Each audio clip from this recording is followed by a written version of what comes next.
Good evening, everyone, and welcome to what is our first in-person event in the year 2022, or hybrid event. Anyone who might be joining us for the first time, I'd like to express a separate special welcome. We are an independent nonprofit organization that maintains a research library with an amazing collection of materials. And we host a wide variety of programs on topics related to Massachusetts history and American history. We're only able to host programs like these because of the support of our members and donors. So if you enjoy our programming and would like to see more of it, we hope you'll sign up for more programs, and we hope you'll join or become a donor. So getting to this evening's program, this evening we are joined by Jan Brogan, who will be speaking about her book, The Combat Zone: Murder, Race, and Boston's Struggle for Justice. Ms. Brogan is a journalist who is published in the Worcester Telegram, the Providence Journal, and the Boston Globe, among other places, as well as a number of previous books. And I think this was a great book. I really enjoyed reading it. We'll get into all the details of it. But your book sort of focuses on a tragic event that happened in 1976 in the combat zone. And that's really sort of the core of the book. Can you tell us a little bit about what that event was and what happened that night? I can. First, I would like to thank you for having me here. It's kind of a thrill. I really, honestly, a thrill. I love history, and to be speaking here is really terrific. And thank you all for coming out. I really appreciate it. So the event that sparked the event is in 1976. The Harvard football team, as was its custom at the end of the season, after the banquet at the Harvard Club, the football players on their own would come down, would go to have one last drink together as a team at a strip club in the combat zone. And in this particular evening, somebody's uncle or brother or cousin had been able to secure them their own room in the naked eye, and they left the Harvard Club at about 11:30 midnight and came down for a drink. They had a drink. They were, by this time they were feeling no pain, and at last call they get booted. And they spill onto the street, and they're all breaking up to go home. And Andy Puopolo, who was trying to get into medical school, he'd actually been accepted to a medical school, had exams that week. So he's in a car, already in the car, ready to go home because they've got exams the next day. And another group of Harvard football players, 8 of them, I think it was six football players and the Harvard equipment manager, are going back to the Harvard van, and they're going past what was the Carnival Lounge, and I think it's it ends up being 2 young women, one only seen, and the other one 21, who are, I know you're not supposed to say the word prostitute anymore, but if you say sex worker in the combat zone, it could be a myriad of things. So I am going to just stick with prostitute. 2 women who are identifying as prostitutes. Start with the guys, and there's discussions, and one guy's drunk. He talks about having $50 in his wallet, and the 2 young women follow them to the Harvard equipment van. One gets in. 3 to 4 minutes later, she jumps out, and I think they're trying to get her to go back to Harvard. Couple of them are trying to talk her back a couple of them are trying to talk them into going back to the dorm or the club, and then the other of these young men in the back are saying, "Have you heard that thing about where they steal the wallet? Check for your wallet." And the woman runs out and the wallet's gone. So they 3 of them make chase, and this eventually ends up with them racing down to that T stop at the end of at the end of Boylston. Yeah, at the end of Boylston on the, and they're headed down that way, chasing this prostitute. As they're going past the car that Andy Puopolo is in, they're gathering up some of the, not Andy Puopolo, who stays in the back, but a couple other young men join the chase, and they end up in a fight. And but three black men come out and see, you know, the prostitutes are black getting chased. It ends up as a fight. Apparently no blows are actually exchanged, but one of the black guys, who I'll explain later when your question about defendants, is surrounded by about 8 Harvard football players at that time, and Leon Easterling, who is one of the defendants, comes over with a knife and he knifes Tom Lincoln, who is one of the football players, and he gets him like in the abdomen, and they say, "They've got knives," and the Harvard football players turn around and run back down the street to the van, and the defendants chase after them. They're trying to get into the car. Another guy who's called the man in the cranberry jacket, he has joined them. This man, no one can identify in court his race, who he is. He never gets arrested. He never gets identified, but he pulls one of the Harvard football players out, and he's beating him against the van. And he must have been pretty big, because it was a linebacker that he had pulled out and was hammering against the van. And Andy at this point has gotten out of his car to see what is going on, sees the single football player getting hammered. The other guys are still in the car, and he goes in to help him, and he gets into a fist fight, and he winds up getting stabbed. A dramatic and unpleasant evening. Yeah. So just for context, I imagine that a lot of people, probably most people in the room, have remember hearing about the combat zone. Yeah. But for anyone who might be joining us who doesn't know what the combat zone is, could you explain a little bit about what the combat zone was, when it existed, and how it was created? Okay. And actually, for extra credit, how it was named. Right? Okay, yeah. I have to say that I always, growing up, I always thought that this incident was what the combat zone was called, the combat zone. Oh, before. Really? But no, apparently I was misinformed. Yeah, no, I've been in the combat zone for a while. So, so to put yourself back in Boston in 1976, it's a very poor city, right? And that's hard now to wrap your heads around.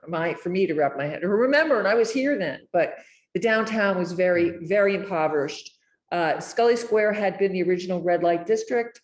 They had bulldozed it and put up the city hall, but you know, they were no match for market forces, which just moved down Washington to Lower Washington, which is where the combat zone already actually, I think it was already named the combat zone in that time, because there used to be bars and little clubs around there, and the Navy men used to come and drink there, and they'd get into fights, and some judge, I think it was like in 1958 or early 1960, called it the combat zone. And I think the Herald, which then was like the Herald Traveler, or maybe it was it was the precursor to today's Herald, or one of them, did a takeout, which we call in journalism a takeout, which is like a long piece on the place and how it was getting, crime infested and everything. And they called it the combat zone. And that was like, I think in 62, that piece ran. And then forevermore, it was the combat zone. And so the Scully Square wasn't actually bulldozed, I think, until 68 or the end of the 60s. And that's when everything moved down the street. And it was the age of, they call it the age of porn. It was, if you wanted to watch pornography, you had to go to a movie, you had to go to a theater, and if you had to buy it at bookstores, and this all developed in that lower Washington era. Mhm. And then, and so this is happening all across the country. There are a few, there's a Supreme Court decision that says, no, you can't ban it. And it is taking off in everywhere. But in Boston, they're afraid really that that's going to move into the nicer neighborhoods. So they decide to contain it. They by district, like zoning a 4-block area where it can exist and where it can't exist. And but they mean it as a restriction, but it very quickly becomes perceived as license. And that's when it all takes off. So it's sort of like a sanctioned area. Yeah, Where essentially the city is saying, we don't look at this. well, originally they said they were going to do all these things. They were going to improve it. They were going to, police it. They were going to make it look better. And they did none of that. So it just, and this is like this is when buildings are falling apart and no one can afford to improve them. Right. So. And this sort of goes to my next question, which is just sort of like painting a picture of what Boston was like back then. And I know that, if you look at like census data, Boston's population peaks in 1950, and then it's a steady decline through the 1980s. Right. And so in that 30-year period, Boston loses a third of its population. Right.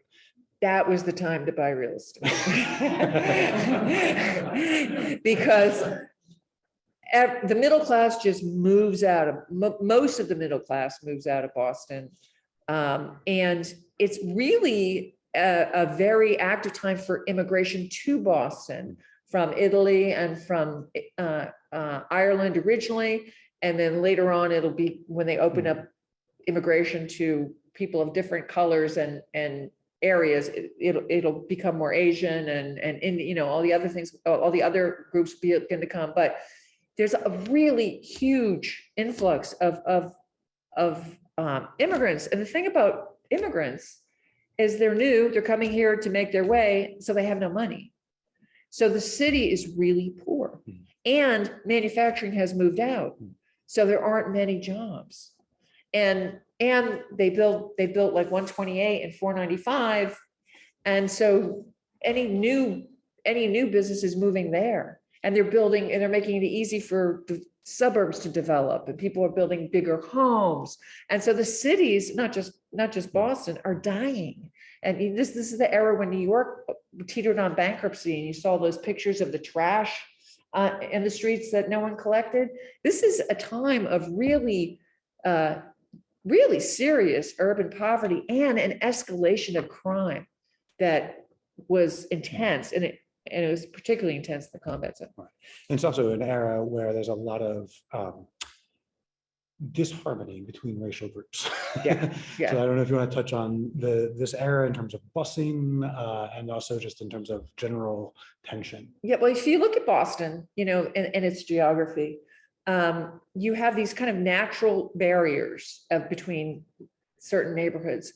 So you have the Irish that move into Southie and Charlestown, and then you have the Italians in the North End.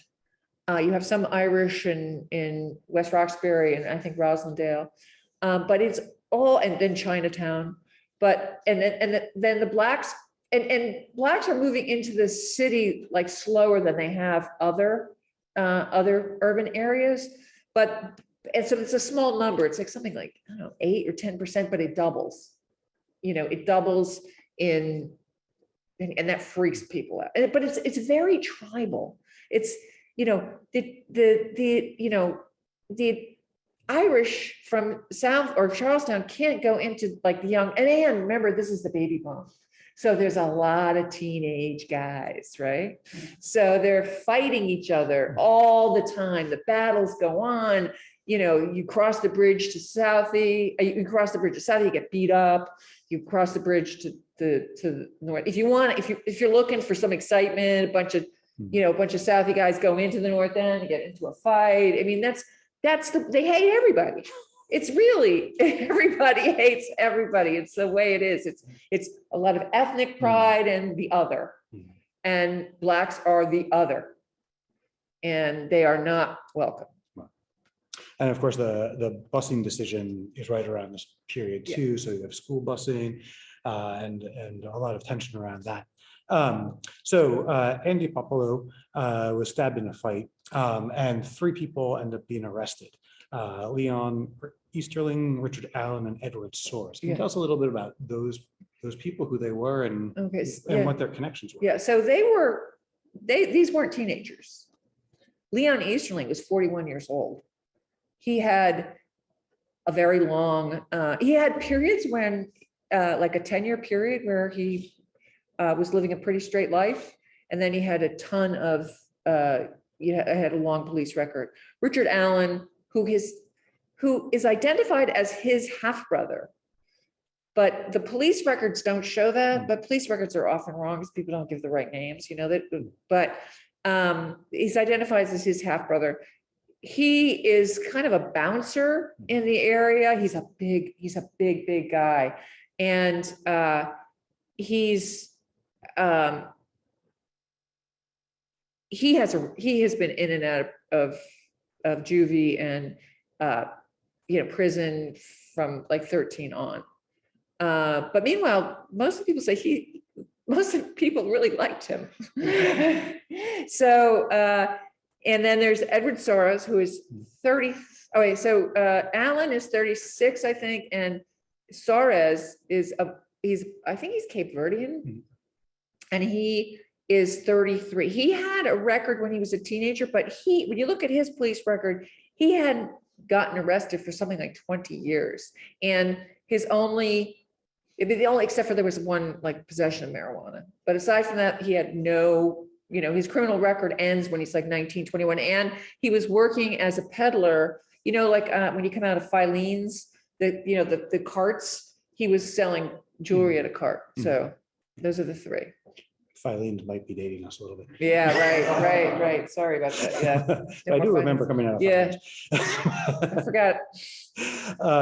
So these 3 guys, there's not a huge number of connections between all 3 of them. Is that right? There's some possibility, but it's hard to say that. Well, Allen and Easterling are half brothers. They've been hanging out, and I think Soares is a friend of theirs. One of the cops I talked to said they hung around, but they weren't necessarily all doing business together. I think after I gave a talk at the Boston Public Library, a man in the audience came and told me that he had been a drug dealer in the combat zone, and Richard Allen was his enforcer. So I said, I wish I'd talked to you before I wrote that. It's interesting, the people you meet. Yeah. And then these men are arrested, and a pretty well-known prosecutor is assigned to the case. His name is Thomas Mundy Jr. Yeah. Can you tell us a little bit about him and what his sort of involvement in this is? So Thomas Mundy was, from all accounts, just a brilliant lawyer, a brilliant prosecutor. He's an athlete. He's an athlete. Like he's like a really, he plays handball. He always wins. He skis. He wins. He does national racing, and he's always given the top cases for starters. And and so he identifies immediately with Andy Puopolo, who's also a terrific athlete, and he identifies with the family. The family is very likable. The Andrew Puopolo Sr. is just like he was an immigrant from Italy when he came here when he was 5, and he has just this natural grace and charm that you see throughout all the news clippings and everything he says. And the prosecutor also lived on the same street that they did. Oh. So he would come and talk to them about it all the time. And this is before there were like victims advocates and everything. So he was the victims advocate. So he becomes very emotionally involved in this case. And then. Well, then there's also the defense. Yeah, and the defense, yeah. More than one defense. Yeah. So Henry Owen is Richard Allen's attorney. He's from pretty famous, the Allen family. They had the big moving family. Yeah, Owens moving. And he becomes a lawyer, and he's one of the kind of first prominent Black lawyers in Boston. And he wants this case because he can see Richard Allen, Leon Easterling stabbed Andy Puopolo not once, but twice when he was in retreat. Edward Soros was in a fist fight with him up until, and by one witness's account, after he got stabbed. That part's debatable, but there is some witness testimony. Richard Allen is just standing there, not hitting anybody. There is some testimony that he's saying, go home, Harvard boys, go home, get out of here, don't do this. So Henry Owens really thinks that, first off, that he shouldn't even be tried with the other two because there's so much evidence against the other two. And second, that, he's not going to get a fair trial because of the judge and because he doesn't think the other two have such great representation. So the other two lawyers are Wallace Sherwood, who is a young Black attorney who was up for a judgeship, but he's very quiet. He leaves after this case. He goes into academia. So during the trial, the judge is always telling Henry Owens to lower his voice and shut up, and he's always telling Wallace Sherwood to raise your voice. We can't hear you. So, and then the other Walter Hurley, who was representing Soros, was actually up for a judgeship at the time. So there's speculation that, he didn't want to rock the boat too much because the state wanted this case. The state really wanted this case because the Suffolk County they wanted to put an end to the combat zone, and they wanted to get all three of these guys. And can you tell us a little bit about the judge? Because the judge was also pretty well known. Yeah, so the Judge Roy, was a very famous, he was called the hanging judge. Defense attorneys hated him. Prosecutors said he was fair. So that probably means he tipped it to the prosecution. He did not like Henry Owens. They got into it during jury selection, and you could tell by the comments that he did not, and he, every time, Mundy wouldn't even have to object because the judge would do it. So it seemed pretty clear, when Henry Owens says that the judge was tipping his hand to the jury, I think that's fair. I think I know from the back talks that Roy really thought they were guilty. Like he said, and I agree with this. Once those Harvard football players ran away and the defendants chased them down to the Harvard, they became the aggressors. So that was the defense and that was the judge. But what Henry Owens said was, once he knew they appointed, this is the judge, he said they always got the case when the state or the county wanted to win. And, but that being said, Mundy had a lot of evidence. He had like 12 witnesses, not all of them from Harvard, like talking about an MTA guy on the street, he had a lot of evidence. The medical evidence was incredibly damning. And also, so the week before this murder, do you mind if I go into this? Yeah. The week before the murder, the police chief, the outgoing police chief, Robert DeGrazio, had released a special report that he had commissioned to show just how corrupt his police force was. Yeah. He had been brought in to kind of fix things up, and he was Italian. He was from out of state, and this was a Irish-run, dominated, police union. And he felt he had to do a secret investigation to clean it up.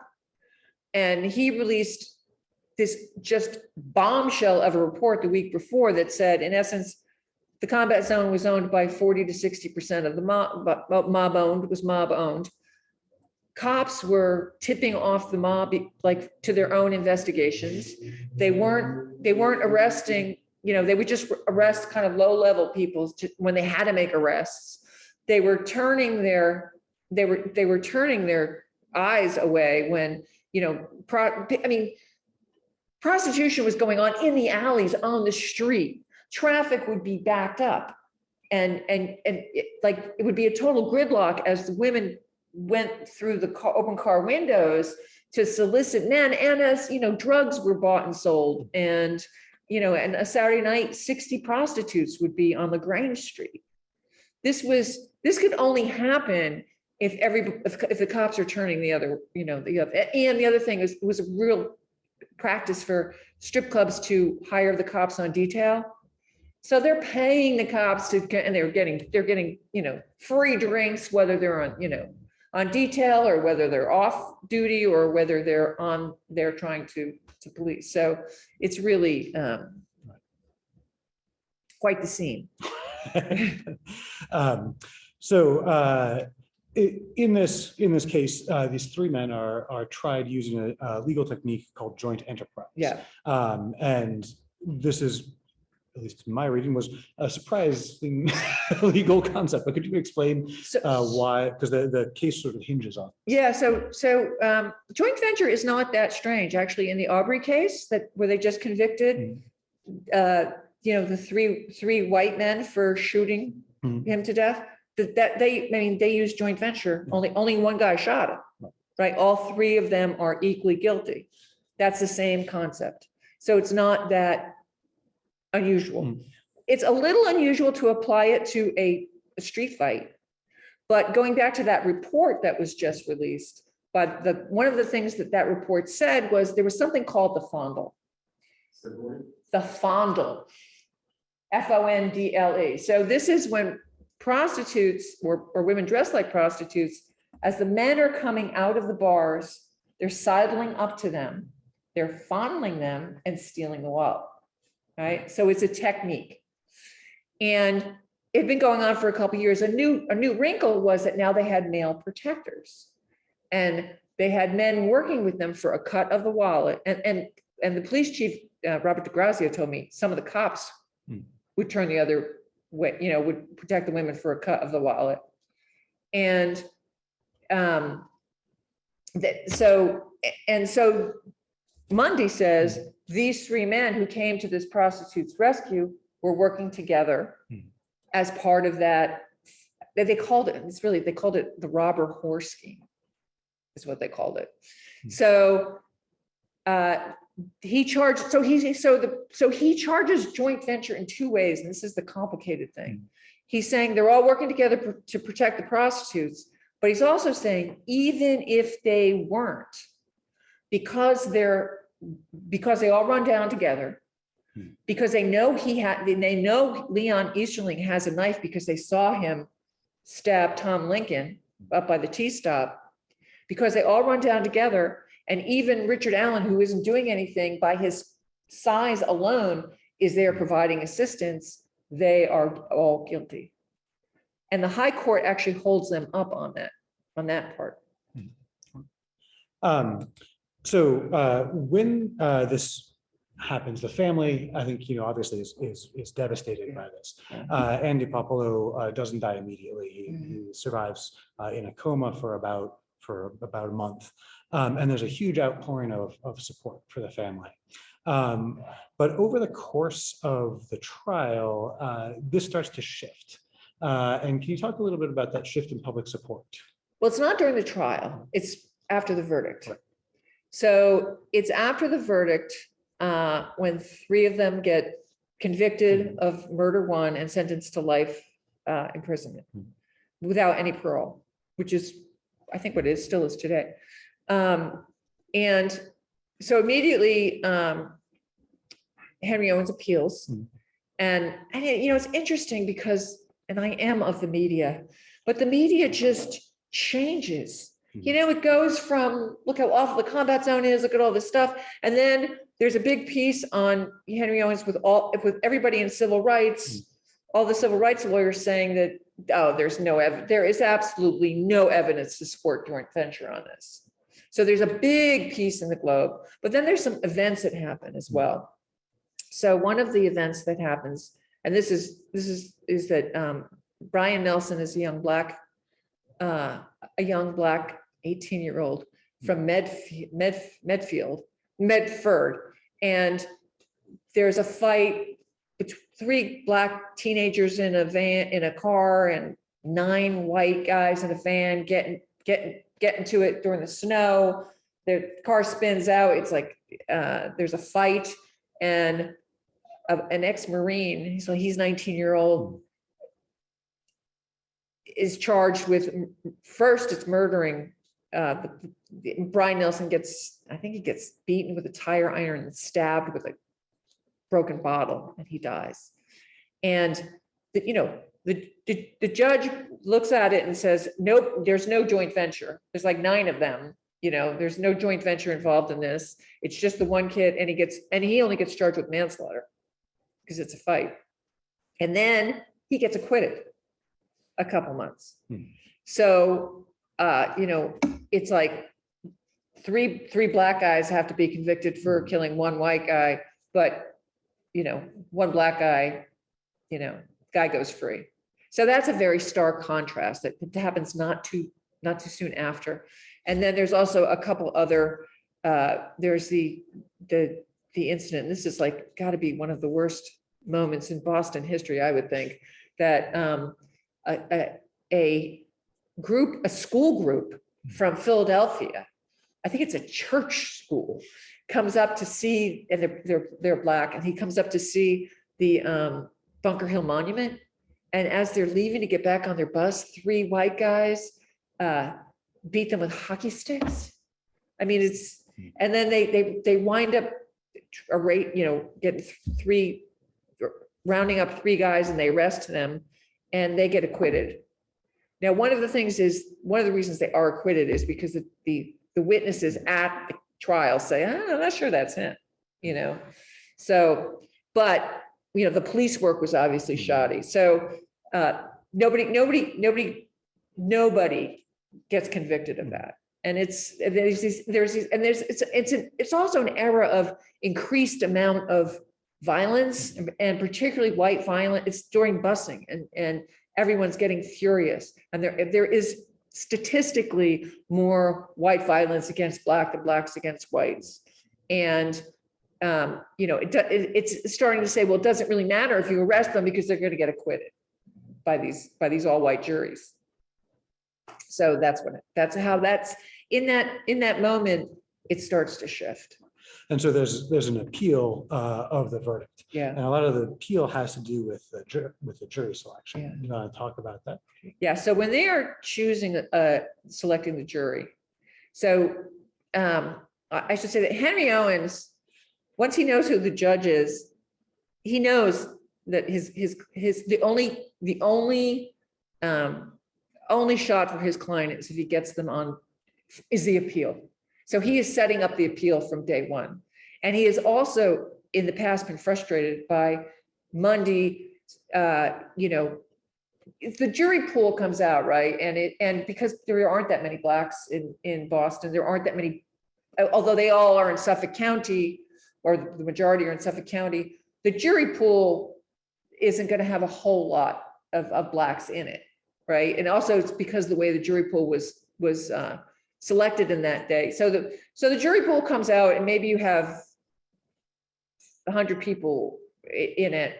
Maybe you'll have 20 blacks, maybe, right? And then they would all get, and then the lawyers would use their peremptory challenges to strike them from the jury. And so this is frustrating Alan. So from the very beginning of jury selection, he's seen Mundy do it before. Every time Mundy strikes a potential black juror, he challenges it and he makes a record.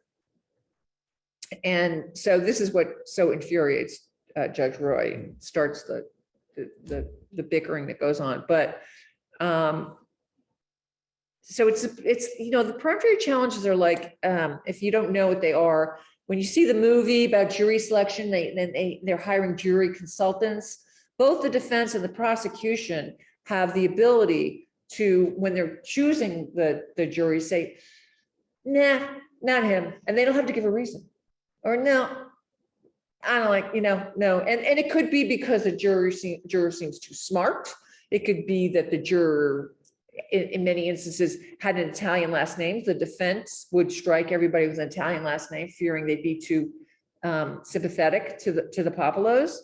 So this is going on because it's just, it's supposed to be they sense bias, but really they're trying to get the jury that's most likely to vote their way.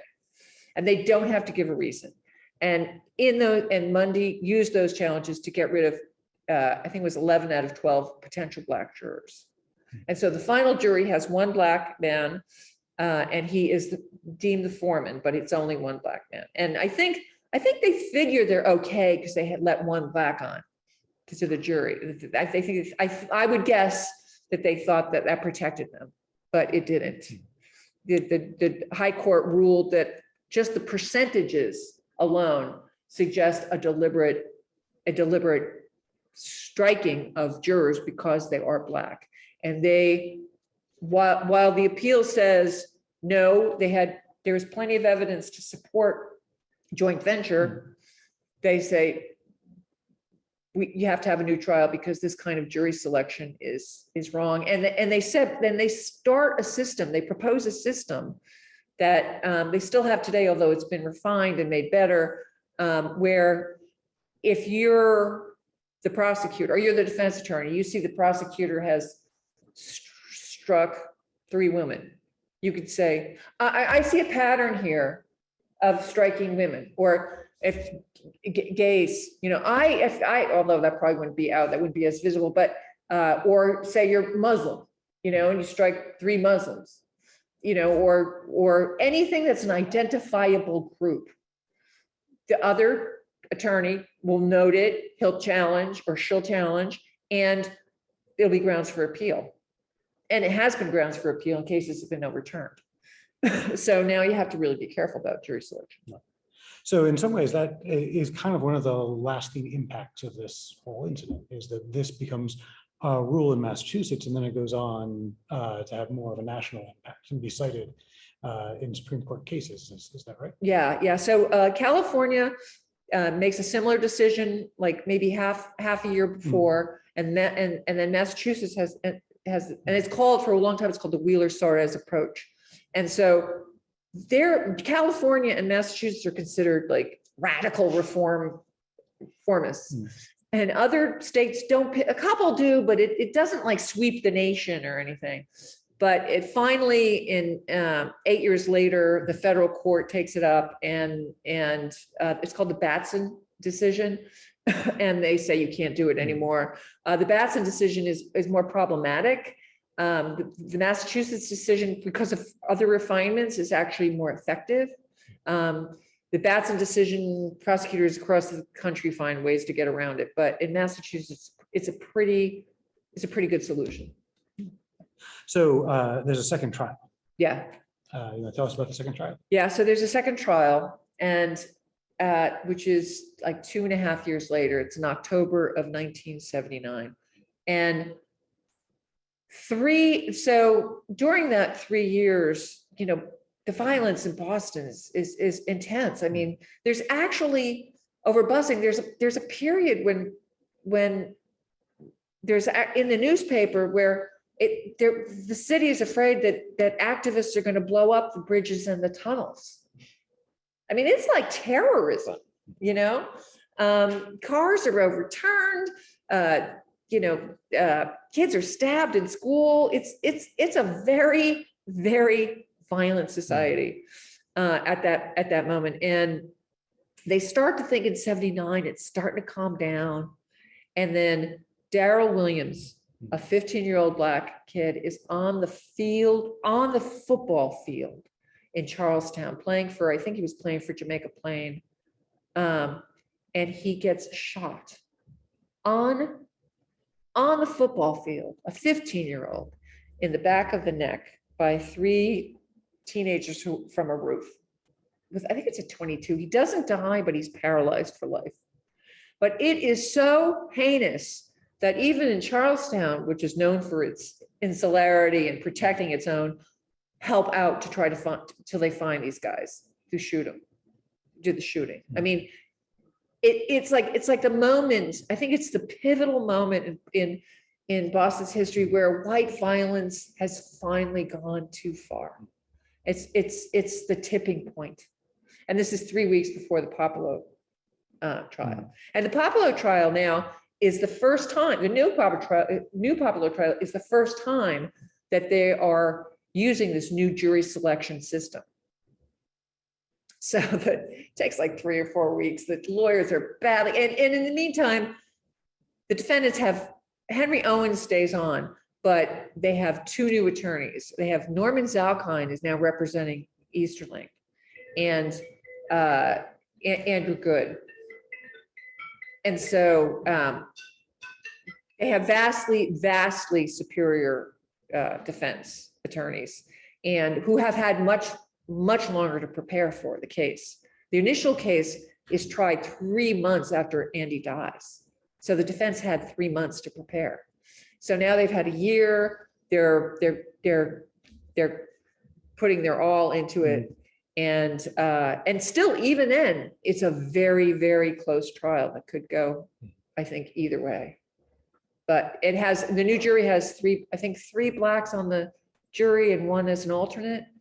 And it basically, you know, the two of the defendants are acquitted, and Leon Easterling gets off with manslaughter.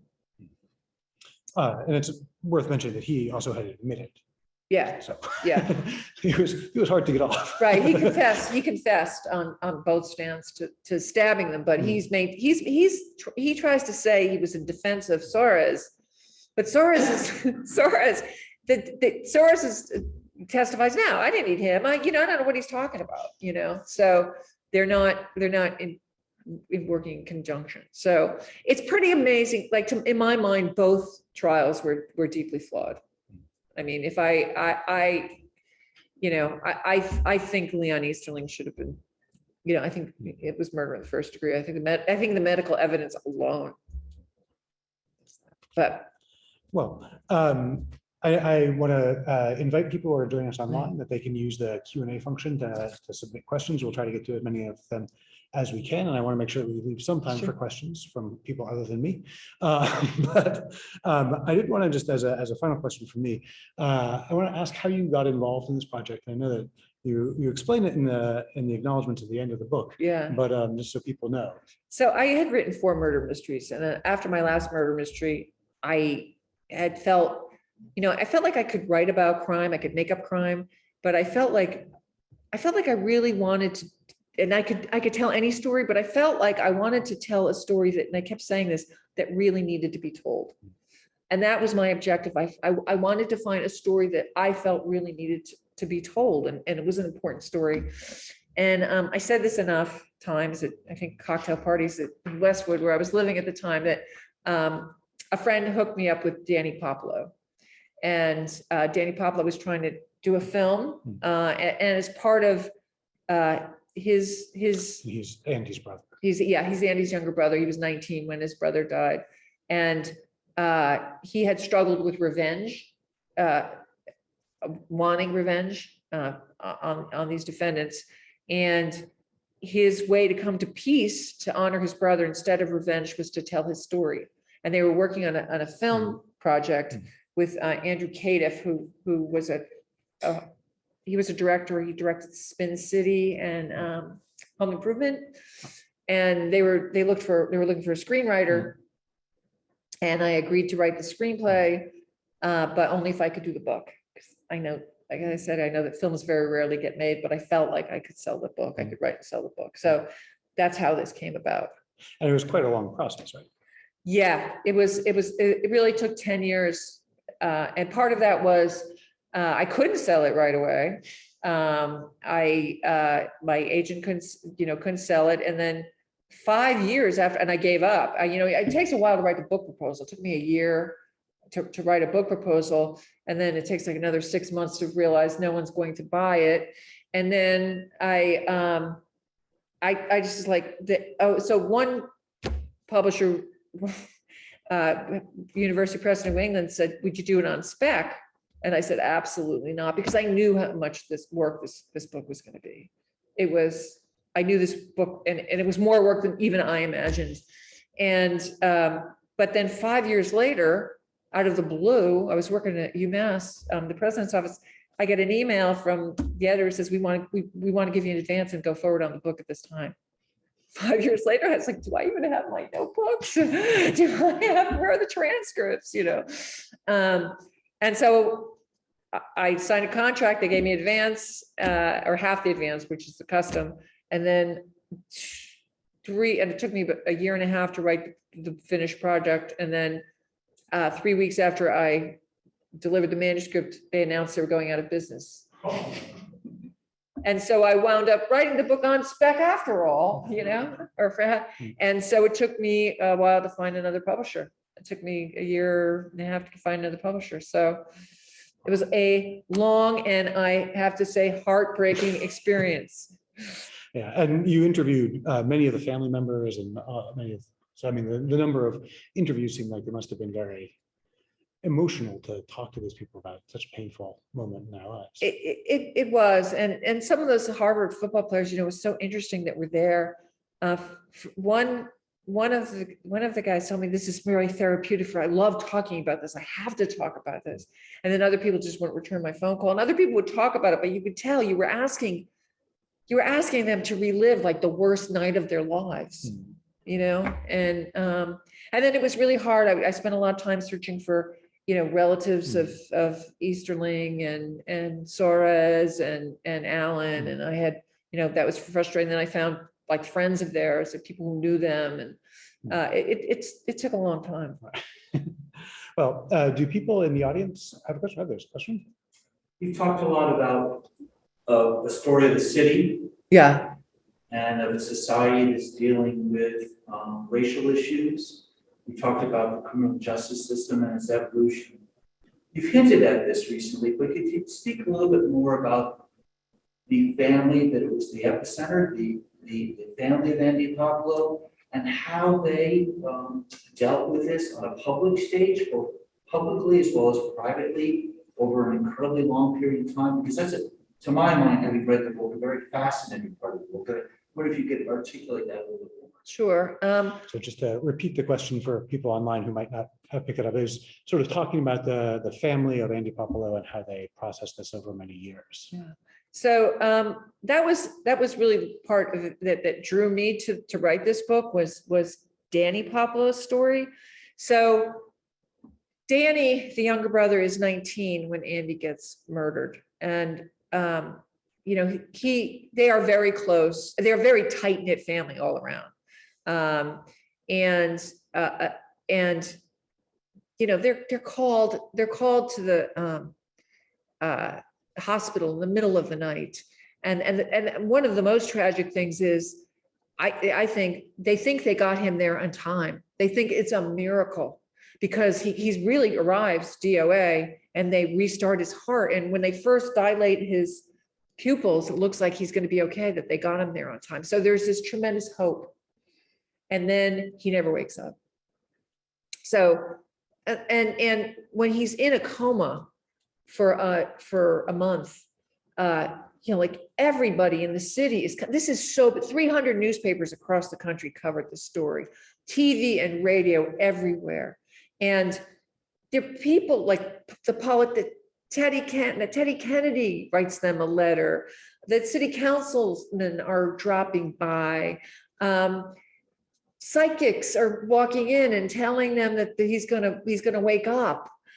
Priests, the healing priests are there. It is a scene. Everybody from Harvard is there.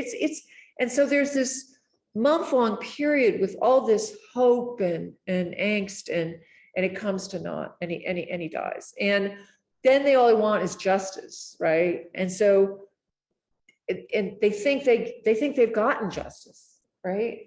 And in part because the high court appeal says, yes, there is enough evidence. Like the decision we reject all your other arguments about there not being enough evidence, because there's clearly enough evidence to convict these guys, but the jury selection was off, so you have to do it all over again.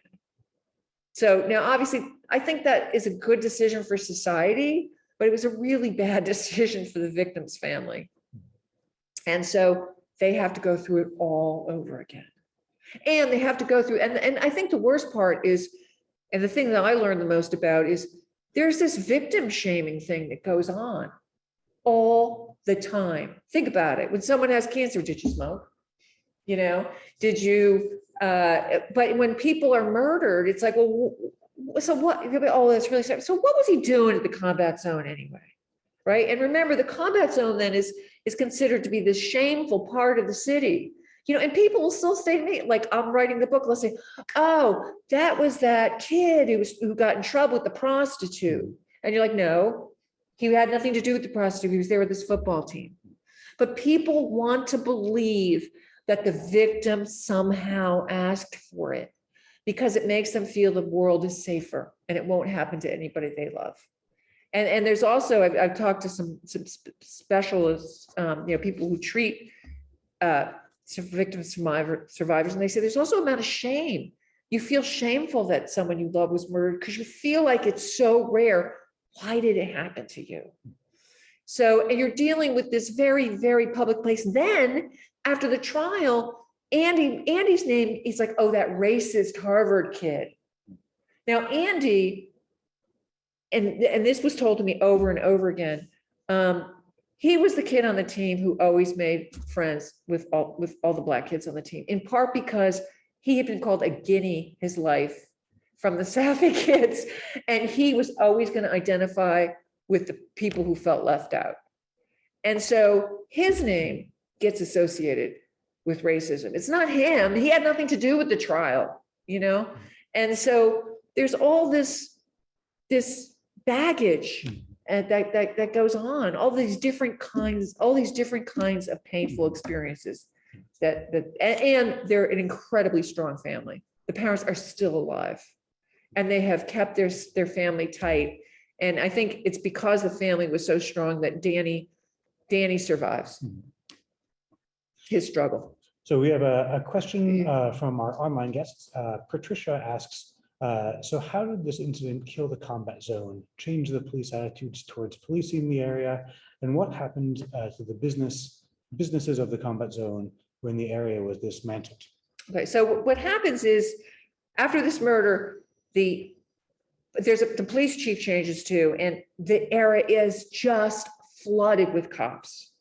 So it's flooded with cops. In fact, it's so flooded that the people in Back Bay are upset because the prostitutes are moving into the nice neighborhoods because it's just, someone said it's like guarded like the Berlin Wall. You know, it is the cops come down on it. Then the Suffolk County District Attorney, who has wanted the end of the combat zone even before this happened, they've been doing investigations.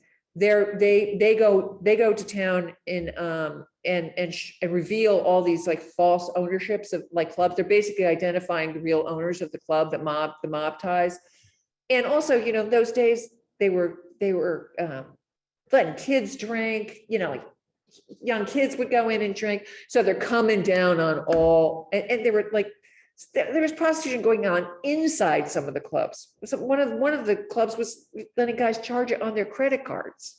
And you think of it, not that many people had credit cards back then, you know? So there's a whole period, and this is going on before and during and after the trial. Clock is a little fast. During the trial, where clubs are getting shut down, they're losing their license. You know, it's the combat zone is a ghost town for a while. So the ghost, but market forces are pretty strong, and it struggles back. But at that moment, the Boston Redevelopment Authority decides at that moment we are going to put an end to this, and they spend a lot of their resources and their time trying to bring better tenants into the neighborhood. They put they have plans to, they want to get higher rent tenants who eventually do come in and squeeze out the combat zone. But it takes a while, and the advent of the VCR. Yeah. So I remember like going through the combat zone in the early 90s, and I remember like, yeah, this is obviously dying at the tail end of it. It was still called that. And I also remember in the Boston Herald, there were still a lot of articles referring to that area as the combat zone.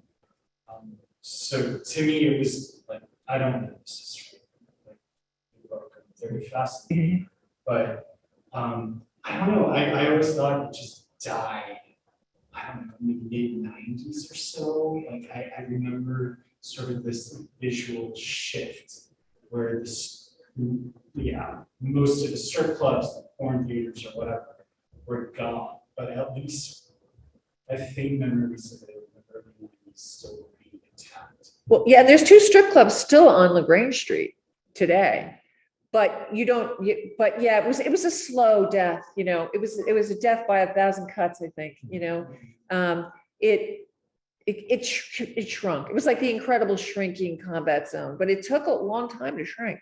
What was the final blow? The VCR. Well, that would have been like in the 80s though. Yeah, so it's but that gets rid of, like, if you look at the makeup of the businesses, a huge amount were bookstores. Yes. And so they, the VCR kind of gets rid of them.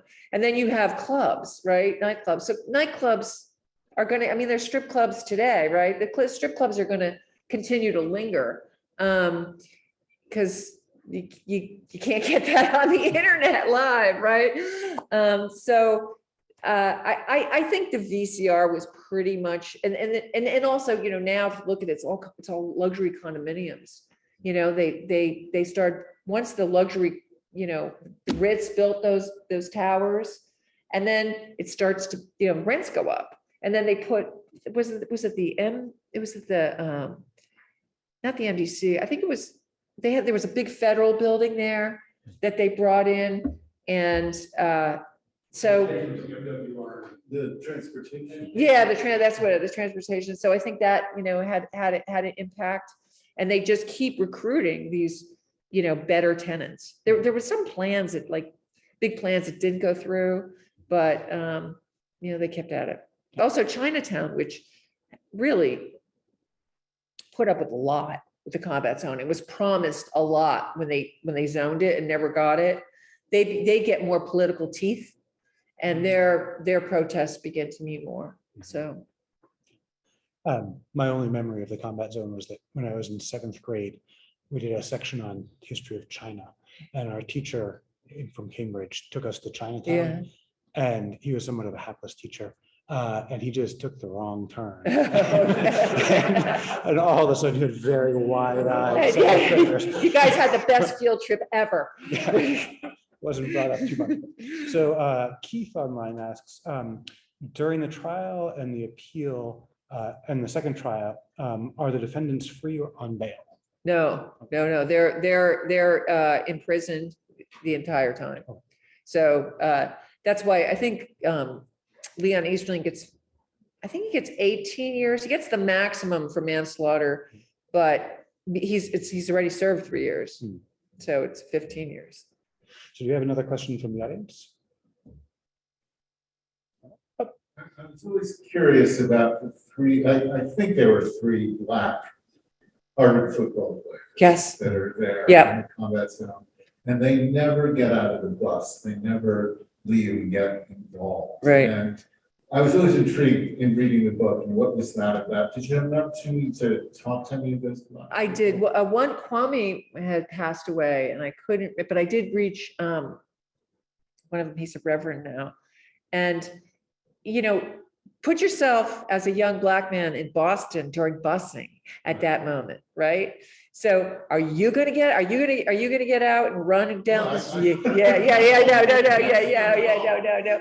So that's what he said. He said, well, and also these three black kids who were at the beginning of the line walking the Carnival Lounge, the black women come to them first and they're like, get the hell out of here. And they're the ones saying, don't do it. They'll steal your wallet. Because they'd read the paper, they had read the report, it had just been out. So they get and they're like, they get in the van and they're like, the guy whose wallet was stolen was not extremely popular with them. And they were like, oh man, and so the first time they were just like, we're not getting out. The second time, I think the equipment manager says to them, stay with the van. But I think it would have been, really dangerous for them to get out on a city street in the midst of this melee. And I think they were smart. They knew, and then they also take off before Andy gets stabbed. When they see them coming down, they get out of the van and they get a taxi and they go home. So they were the smartest ones there. But Danny told me, one of them said to him later, if I knew Andy was going to get involved in this, I would have stayed and fought.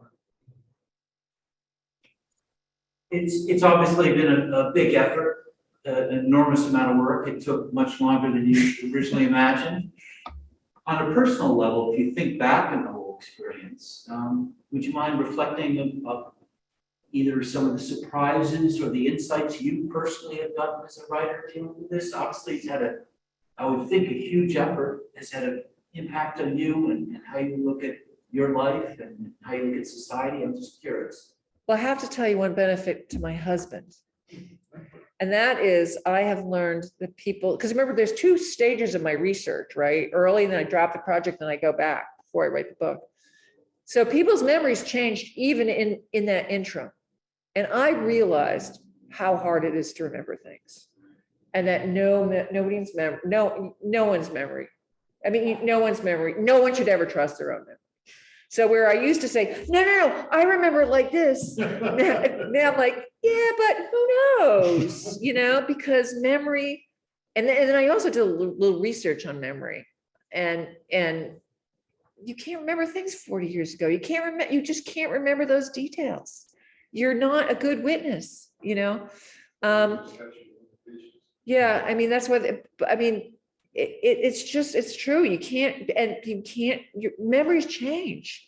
Even, the family members would tell me things, and then, I'd look back on what the earlier reports, and they would change because people's memories change. So that's one of the things I learned. I also, I learned a lot about how, when you murder somebody, you're really destroying at least 8 to 10 people, because the impacts of murder, I mean, obviously it's devastating to the victim, but the victims, there are ramifications that never end. It is really, it is really a terrible thing that can't be mitigated. And, I am always been opposed to capital punishment, and I still am, but now I waffle a little internally, because it's just a horrific thing. So I guess those are the two things that I learned. And also, don't do a crime 45 years ago. Don't write about a crime 45 years ago, because there's enough people alive who will catch your mistakes, and enough people, but too many people you want to talk to are dead. Oh, on that note, I want to thank everyone for joining us, and all the people who joined us online. And you can buy copies of the book, which are available at all of your local bookstores, I'm sure, or through UMass Press, and through online retailers. So I want to be conscious of people's time and thank them for joining us. Thank you so much. And thank you for